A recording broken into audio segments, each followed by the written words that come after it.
Hey, part two. I'm back, and so are the cicadas, giving an ambient background music. Just relax and imagine that you're on holiday somewhere hot, if you're not in a place where there are cicadas already. So, last video or last kind of section of the video, we talked about kind of three neurodiverse conditions and how they might have a bearing on sex, sexuality, porn, all kinds of things. And we started to talk about ADHD, and we talked about the dangers of internet porn in general, and we talked about how that's kind of almost like, I don't know what the statistics would be, but let's say it's kind of doubly dangerous for people with ADHD. It probably is. Somebody may have done some research and got some figures on that. So if you have ADHD, be very, very careful of things like internet pornography. Okay. Now, I'm not coming from a moral place about pornography. I think my take on pornography is similar to my take on the monarchy, really. I think, potentially I'm not against either pornography or the monarchy, but I would like to see changes in both of them. And I would like to see changes in pornography in terms of it being less exploitative, and also less dangerous, really, because actually internet pornography is dangerous. So doesn't have the same effects as the old school pornography. So if you're an old guy from pre-internet days listening to this, and you used to read Penthouse magazine or what have you, and watch the odd video, this is a whole completely different ball game. Now, people did get addicted to that. There is such a thing as sex addiction. We'll do another video on that. But this is a whole different ball game, okay? And this is affecting everybody. So everybody that is a heavy user of high-speed internet porn is likely to be affected by this, even if you've got no addictive tendencies, as it were. So people with ADHD, what do we know? We know that they crave more excitement, and they're constantly looking for a bigger and bigger dopamine hit. So they will go from one thing to the other, to the other, to the other. There's an escalation. Now, this is one of the things that parallels with internet porn, is is very easy to kind of escalate, because what happens is when people kind of start looking at porn, first of all, they look at very general images. And then they find that they quite like the girl with the red high heel shoes, and then they'll start looking at red high heel shoes images, and then they'll kind of find, well, they quite like the girl with the red high heel shoes and their taupe coloured stockings, and then they'll kind of go. So it refines and it refines and it refines into more specialist areas. So at the end of after 12 months of high speed internet use, you only like kind of Latvian 5'2" tall albino women wearing one red high heel, one green high heel, balancing on a trapeze and drinking tequila from a watering can.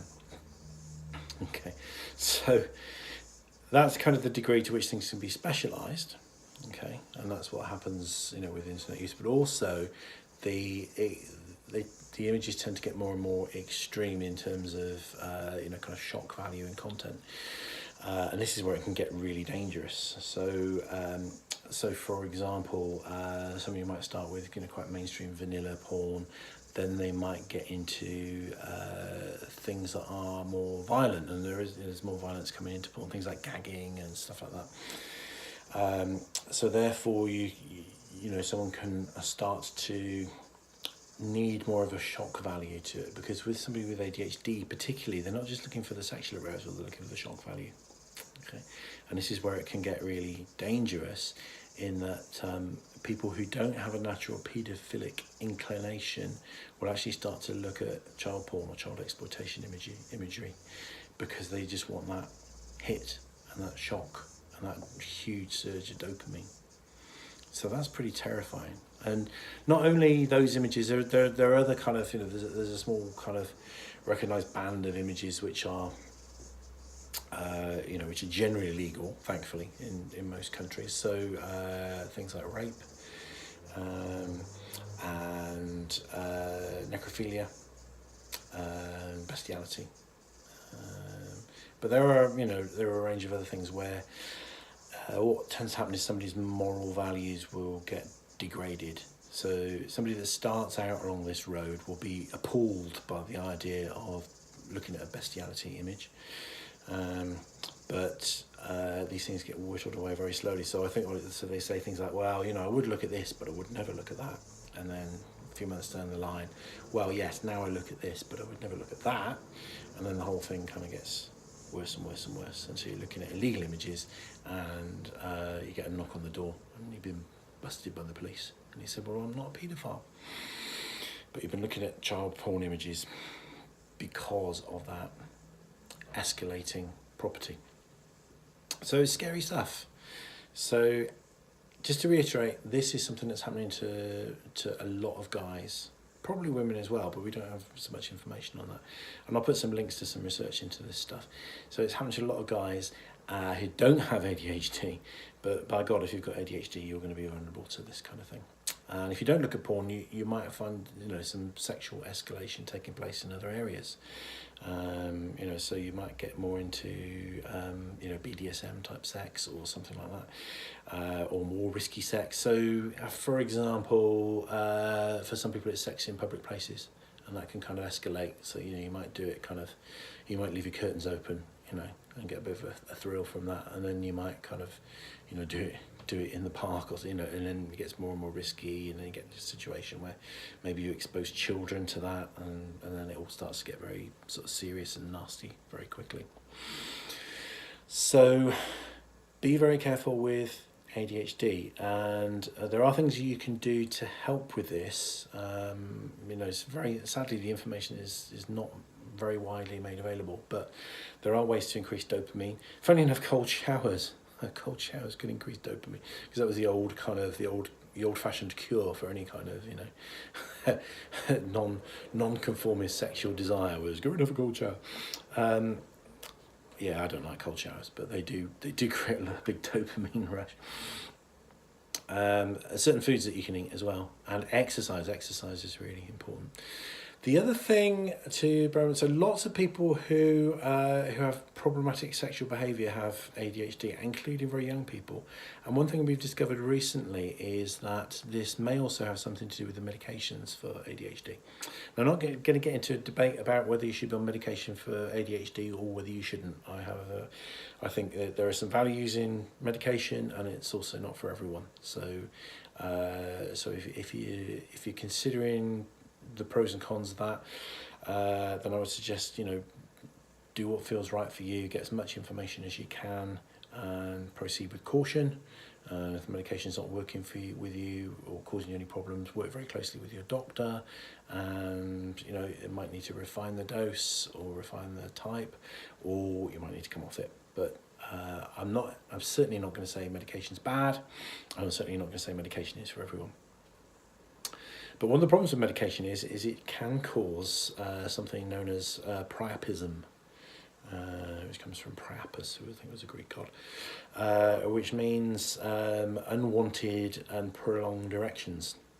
Okay, and this is a problem particularly for children who are on ADHD, who are pre-puberty, and who start to get these very prolonged erections, which is very difficult to ignore for those of you around who haven't had an erection, for the females among us, and anyone else who's not experienced what an erection is like. It's not kind of it's not something that you can easily kind of just ignore and it will go away. It's distracting, okay, and an erection kind of is like a crying baby in the sense that it draws your attention and encourages you to kind of do something. That's probably not a good connection to make with babies and erections, but there we go. So that's another angle on that. So that is the ADHD side of it. So if you've got ADHD, I think you have to be careful of extremes in all kinds of ways that can lead you into trouble. The other non-sexual avenue that can follow is what we call bear poking. So somebody with ADHD will things can be going great, life can be going very smoothly, and things are all kind of nice and it's a bit of a picnic. But if somebody's got ADHD, they can't bear that because it's it's nice, but it's not extreme. So people with ADHD will sometimes start fights and arguments for no apparent reason. You know, they'll start something out of nowhere just to raise their dopamine levels, or they'll do something crazy, or they'll get into some major dispute with somebody. So if you have ADHD, it's really important to get some information on how best to manage that. I'll give you some, like I said, I've done a lot of other videos on it, but I'll give you some links as well to some other people that can help you with the management of ADHD. So that's kind of pretty much where it affects you sexually. So in part 3, coming up now, I will start to talk about the autistic spectrum conditions, as they're termed, and how they can have an impact on sex, sexuality, relationships, intimacy, porn, life in general. So catch you soon, don't be late.